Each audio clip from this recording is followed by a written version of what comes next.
इय्याका नाअबुदु व इय्याका नस्तईन। आज पूरे पाकिस्तान में हर हाई कोर्ट के बाहर और अंदर पीटीआई के मुंतखब नुमाइंदे, MNAs, MPAs, senators, ticket holders, stakeholders और हमारी अवाम बड़ी तादाद में वजीर आजम इमरान खान से इजहार यकजहती के लिए आई थी।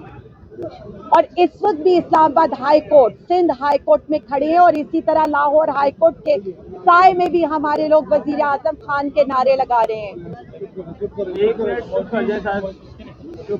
इस आला अदलिया को, इस मुअज़्ज़िज़ अदलिया को मैं सिर्फ इतना कहूंगी, ये जो इंसाफ का तराजू है ना, ये आज तोड़ दें।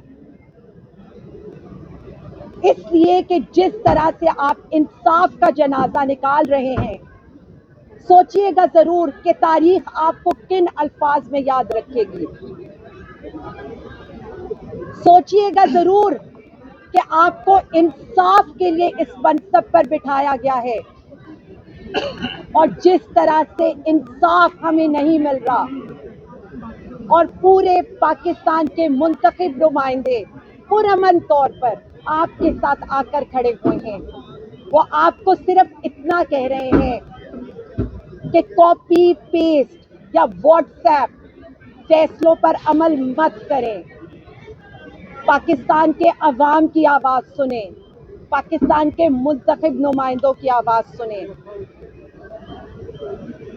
पॉलीग्राफिक टेस्ट अगर किसी का होना चाहिए तो वो इस फॉर्म 47 की हुकूमत का होना चाहिए। इस फॉर्म 47 के अर्दली वजीर आजम का, इस फॉर्म 47 की टिकटॉक वजीर आला का, इन सब का होना चाहिए जिनकी बात झूठ से शुरू होती है और झूठ पर खत्म होती है। इस सूबे में एक टिकटॉकर वजीर आला को लाया गया और बड़ा शोर मचा कि खवातीन की नुमाइंदगी आ रही है, कि मेरे साथ खड़ी है इरम ज़हरा। क्या कसूर था इनका और इनके छोटे भांजे 13 साला भांजे का, जब उनको फोन पर धमकियां और उन पर एफआईआर एक पुरअमन रैली निकालने पर की जाती है। जुर्म क्या है पीटीआई के झंडे उठाना? हमारी लाहौर की तंजीम एक रैली निकालती है, पाकिस्तान जिंदाबाद रैली, इमरान खान जिंदाबाद रैली, मोदी का पुतला जलाया जाता है, उस पर 2 एफआईआर दर्ज हो जाती हैं। मुल्क का मुंतखब वजीर आजम है, 180 सीटें जीती हैं उसने, लेकिन वो अडियाला की काल कोठरी में बैठा हुआ है। तब भी वो इन जजेस को यही कहता है, इंसाफ पर फैसला करें, मुझे इंसाफ चाहिए, रिलीफ नहीं चाहिए। मैं मर जाऊंगा लेकिन मैं यजीद की बैत नहीं करूंगा। तो मैं अपने पाकिस्तानियों को ये कहना चाहती हूँ कि हम, वो जो लीडर है उसका एक एक दिन हम पर कर्ज है। वो तो डटकर खड़ा है, उसे इसी तरह से उस काल कोठरी में जहां ना बिजली है, ना पानी है, ना खाना है, रहने देंगे? अदलिया ने खुद इज्जत करानी थी अपने फैसलों से। और फॉर्म 47 की हुकूमत के लिए और मुक्तदरा के लिए ये एक सुनहरी मौका है कि वो वजीर आजम खान के फैसलों को इंसाफ के मुताबिक होने दें, ताकि मुल्क का वजीर आजम अपनी अवाम में वापस आए और ये मुल्क आगे तरक्की की राह पर गामजन हो। लेकिन दूसरी तरफ क्या हो रहा है? केसेस, एफआईआर, तारीखों पर तारीखें, पॉलीग्राफिक टेस्ट, बुशरा बीबी साहिबा पर जुल्म सितम करना, उनके सेल की बिजली बंद रखना, कई कई घंटे वहां पानी का ना होना और वो बेहोश हो जाए तो उनको फर्स्ट एड तक ना देना। लेकिन आपको लगता है कि वो खान साहब की कमजोरी है। हम ये बता दें कि वो वफा की अलामत है और खान साहब की ताकत है। बिल्कुल इसी तरह जिस तरह अलीमा आपा डट के अपने भाई के साथ खड़ी हैं, आज भी वो लाहौर हाई कोर्ट की चीफ जस्टिस के दरवाजे के बाहर साइल बनकर खड़ी हैं کہ ہمارے لیڈر کو اس کے کیس کی سنوائی کی جائے. میں بار بار ایک ہی بات کرنا چاہتی ہوں مقتدرہ سے. پاکستان تحریک انصاف پرامن جماعت ہے. ہم پرامن طریقے سے آپ کی ہائی کورٹس کے اندر کے ساتھ اظہار یکجہتی کے لیے آتے ہیں. لیکن اگر ہمارا لیڈر رہا نہیں ہوگا تو پھر فیصلہ سڑکوں پر ہوگا انشاءاللہ تعالی. ہم 2.5 سال سے تکلیفیں، ایف آئی آر، عدالتیں، پیشیاں سب بھگت رہے ہیں. تو میں آپ کو بتا دوں، نہ گرفتاریاں نہیں ہیں، نہ پیشیاں نہیں ہیں، نہ جیلیں نہیں ہیں اور نہ عدالتیں نہیں ہیں. اب تو ہم نے یہ راستے بھی دیکھ لیے اور ہمیں ان کی عادت بھی پڑ گئی ہے.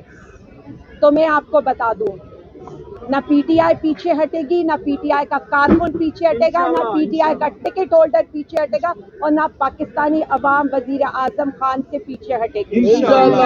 کون بچائے گا پاکستان؟ عمران خان. عمران خان. کون بچائے گا پاکستان؟ عمران خان. عمران خان. عمران خان. کون بچائے گا پاکستان؟ عمران خان. عمران خان. میرا یار، میرا یار. میڈم بتائیے گا کہ آپ نے پریس کانفرنس کے اندر بتایا کہ آپ جو ہے احتجاج کی تیاری کریں گے اور آپ احتجاج کریں گے اور آپ کا یہ عینی حق ہے. یہ کب تک متوقع ہے؟ کب تک تحریک انصاف احتجاج جو ہے وہ عید سے پہلے کرے گی یا بعد میں کرے گی اور اس کو لیڈ کون کرے گی؟ نہیں، احتجاج اس طرح کا نہیں ہوگا جس طرح یہ سوچتے ہیں. یہ میں آپ کو بتا دوں، ہمارے لیے ہمارے کارکن بھی عزیز ہیں، ہمارے ٹکٹ ہولڈر بھی، پاکستانی عوام بھی. یہ فسطائیت سے بھری ہوئی حکومت ہے. آپ کو پتہ ہے ہم 8 فروری کا ہم نے ہر احتجاج کیا، کامیاب طور پر کیا اور ان کو یہ دکھا دیا کہ آپ پی ٹی آئی کو ختم نہیں کر سکتے. پی ٹی آئی ایک سیاسی حقیقت ہے، وزیر اعظم خان صاحب ایک سیاسی حقیقت ہے. لیکن احتجاج ہوگا، پلاننگ کے ساتھ ہوگا اور ایسے نہیں ہوگا کہ جیسے یہ ایزیوم کرتے ہیں. اور دوسری بات میں ان کو بتا دوں، آپ تو پاکستان زندہ باد کی ریلی کے لیے 4 لوگ نہیں نکال سکے. پی ٹی آئی تو لاکھوں لوگوں کو صرف پاکستان اور عمران خان زندہ باد کی ریلی میں سڑکوں پر لے آئی. مقتدرہ آپ کی منتیں کرتی رہی، آپ کچھ کر نہیں سکے. بعد میں آپ کو سٹارز لگا کر ایک فنکشن کر کے آپ کو یہ ساری کسریں پوری کرنی پڑی. کس کی بات کرتے ہیں آپ؟ وہ جن کے ساتھ عوامی حمایت نہیں ہے. ہمیں ڈر نہیں ہے خدا کے علاوہ، اللہ رب العزت کے علاوہ. میں آج آپ کو بتا رہی ہوں، جو آج ہوا ہے وہ نہ ہمارے لیے قابل برداشت ہے، نہ ہمارے لوگوں کے لیے قابل برداشت ہے. یہ آج تو آپ نے تاریخ دینے کی بھی زحمت نہیں کی نا. آج تو آپ نے کہہ دیا کہ پولیگرافک ٹیسٹ ہوگا تو تاریخ ملے گی. ہر ملزم کا یہ آئینی حق ہے کہ وہ یہ ٹیسٹ کروائے یا نہ کروائے. مجھے یہ سمجھ نہیں آتی، میں نے 3 دفعہ اس ٹیسٹ کو کرایا ہے، 3 ڈفرینٹ شہروں کے لیے، 3 ڈفرینٹ جیلوں کے لیے. کب ان کی انا کی آگ، ضد کی آگ ٹھنڈی ہوگی؟ کب یہ ملک کا سوچیں گے؟ آپ اپنے اقتدار کو دوام دینے کے لیے 26 ترمیم، 27 ترمیم، 28 جو مرضی لے آئیں. اب پاکستانی عوام نہیں ماننے والی. آپ کو لگتا تھا کہ خان صاحب کی مقبولیت کم ہو رہی ہے، تو میں آج آپ سے یہ کہوں گی کہ ہر ہائی کورٹ کے بغیر عوام کا جم غفیر دیکھ لیں. ابھی تو یہ کسی کال کے بغیر ہے، جس دن کال ہوئی تو پھر کیا ہوگا. لیکن میں اپنے کارکنوں کو، پاکستانی عوام کو یہ بتانا چاہتی ہوں، اس دفعہ گولیاں مارنے کی اجازت کسی کو نہیں دی جائے.